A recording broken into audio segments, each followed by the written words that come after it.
Hello, my name is Alex. I'm a patchwork nerd, and this video was supposed to be with my new background and my new camera, and I was supposed to actually do my hair and make myself look nice, but my neighbors have all been doing yard work, like non-stop, all weekend. So I finally have a chance to record, and I want to try to get this done before somebody starts mowing their lawn, or weed whacking, or I don't know what else they're doing, but it sounds like craziness out there. I would like to give you guys a recap of not only how I did with Camp NaNoWriMo, but where do we go from here? Where did I end up with my novel? What is my plans?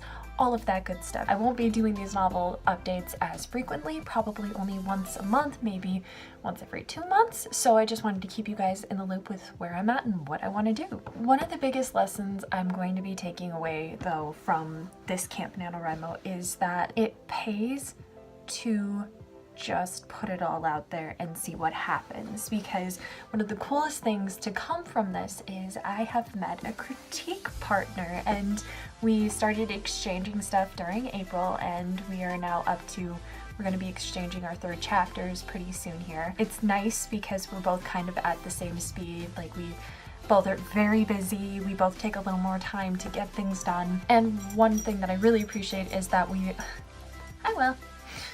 Another thing that we do that I really appreciate is that we want feedback as we go. And I know this is gonna sound extremely taboo to a lot of people, but I played with this a little bit last year, but I didn't quite have my format, but I'm kind of editing as I go, and I know that's kind of like a big red flag, don't do it, everyone screams don't do it kind of thing, but my way is not probably what people are imagining when they think of editing as you go. I write a chapter, I send it to her, and I get feedback, and if it's little things like, you know, sentences don't make sense, grammar, punctuation, you know, little things like that, I let it go. It's not worth it going back and worrying about that. But if there's something structurally that doesn't make sense, or there's things that are underdeveloped, or it feels like a character's not completely fleshed out, I go back and I do that right away after I get her feedback. I feel that those elements are going to set up the foundation for my story, and it's just going to get harder to go back and add those things and weave them in the farther along I get in the story. So, for example, I sent her my 2nd chapter, and it was only about 3 pages long, and that's 3 pages double space, so it was a teeny tiny chapter.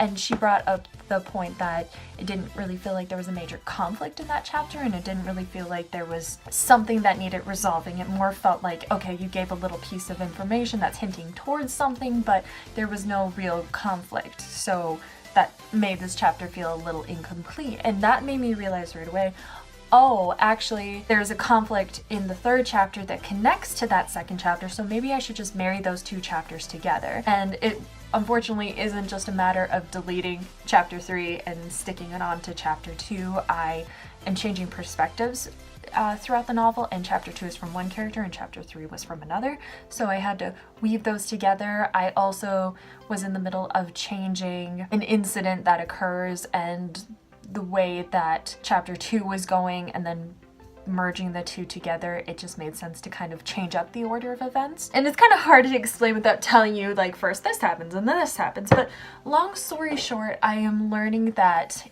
I'm much happier going back, figuring out what it is that is giving me problems structurally with the story, and then continuing from there. It just makes more sense in my mind, and I'm very much a person that likes to write chronologically with a story, so I don't want to continue forward until I have that stable foundation. Might sound a little bit confusing, but as far as my writing goals go for the rest of the month, or for, you know, May, my goal is to work on 2 chapters per week, and that can be either writing the chapter from scratch or going back and chopping that chapter apart to get it ready to send to my critique partner, because that's the other reason why I like editing as I go, because sometimes my chapters literally are just insert scene here, or fix this, or add description here. So it's going back and adding those elements, because you can't send that to a critique partner in that patchwork stage. So I want to either be writing a chapter or 2 chapters per week, or getting them ready to go and getting them up to the quality where I feel like they can be seen by a second set of eyes. And that's much more motivating to me. I actually found a way in my bullet journal to organize this so that I am holding myself accountable every week. So I decided that the last day of the month is on a Thursday, so I made it that every Thursday this month is when my chapters are due for myself. I just know every Thursday is when I need to get those chapters done, and then typically we're sending out our chapters to each other to get feedback on Saturday, so that gives me a little bit of time to do any last minute cleanup that I might need to do. So 2 chapters a week, and I know that's kind of slow as far as finishing the novel because I'm guessing it's going to be 25 to possibly 30 chapters. It keeps changing because I keep changing the order of chapters. I like the pace that I'm at right now, and I think it's realistic with my schedule. So I'm going to just stick with it and see what happens. Another big goal that I was talking to my Patreon supporters about is that I would really like to have this ready and polished. I know originally I kind of jinxed myself because I wanted to have this pretty much done by April and start getting it ready for betas and all of that. So I might be jinxing myself again by saying this, but I think I needed to go through falling flat on my face in those last couple of months to be able to understand what is more realistic for myself.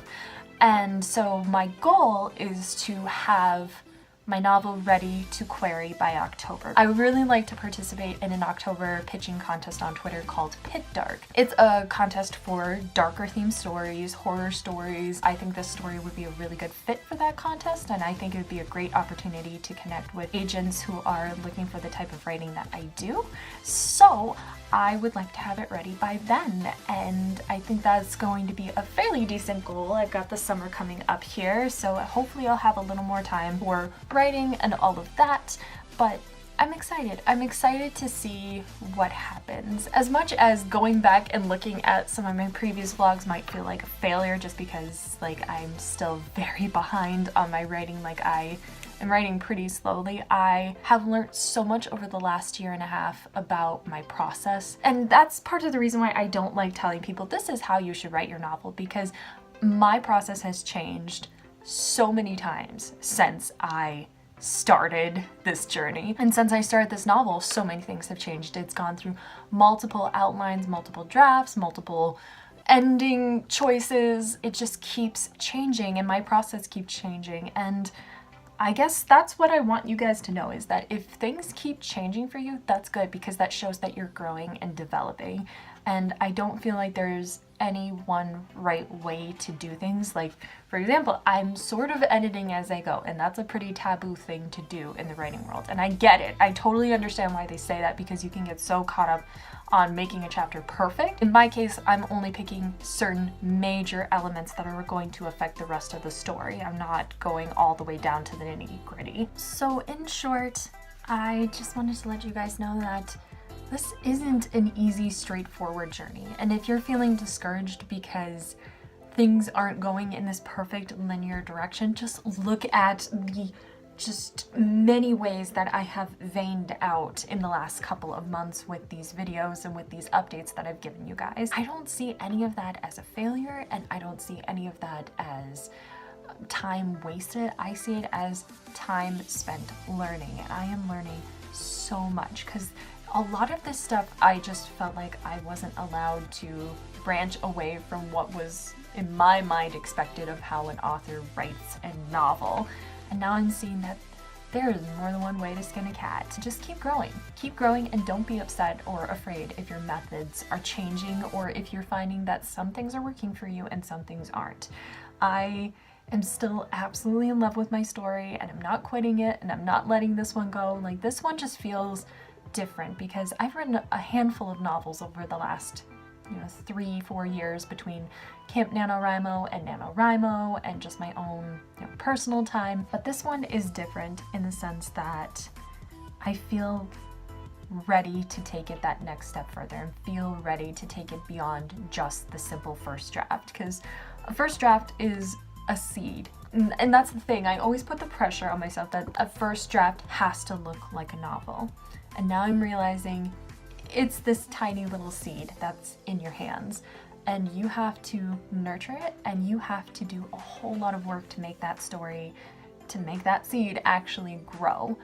And I know that metaphor might sound a little bit cheesy, but it is true that you're gonna start with this weird, random little thing in your hands, and it's not gonna look like much, but you have to put in the work. And I've been listening to a lot of podcasts. I've been listening to 88 Cups of Tea, which I absolutely love, and it is interviews with, you know, New York Times bestselling authors and some big name authors about their journeys and where they've come from and what they've done to get to the point where they're at right now. And I'm seeing that no one's journey is straightforward when it comes to writing, and no one's journey goes exactly the way you expect it. Sometimes you have to write many things before things work out, or you have to be stuck in a dead-end job that you absolutely hate for a while. There are obstacles that you are going to have to overcome, and that is perfectly normal for your journey. So hang in there. That is my big takeaway, is to hang in there, because fun things are coming. And I've got a lot of projects to work on, and I'm going to actually go work on editing a chapter right now, so that way it's ready and shiny and good to go for my critique partner. And I would love to talk to you guys more about my journey with starting this critique partner relationship thingamajig. Like, I will definitely report back and let you guys know about my experiences with a critique partner and what I've learned. If you guys have any questions or comments or anything like that, just feel free to leave them in the comments down below. Or if you want to talk about your personal journey and how your path has been going, feel free to leave that in the comments. I would love to learn more about that and chat with you guys. I also want to thank you all for following my Camp NaNoWriMo journey. It was a blast, it was fun, it was crazy, it was hectic. But when isn't Camp NaNoWriMo all of those things? Feel free to join me every Sunday at 10 a.m. Central Standard Time over on Twitter for Writer's Patch, where I host a chat about writing topics, and we all have a wonderful time talking to each other and meeting fellow writers. You can follow me at PatchworkNerd on Twitter if you'd like to jump into that. Otherwise, make sure to like this video, and if you're new to my channel, please subscribe. Thank you to my Patreon supporters. You guys are the bee's knees, and until I see you guys next time, keep writing, keep laughing, and most importantly, keep encouraging each other. I'll see you around. Toodles!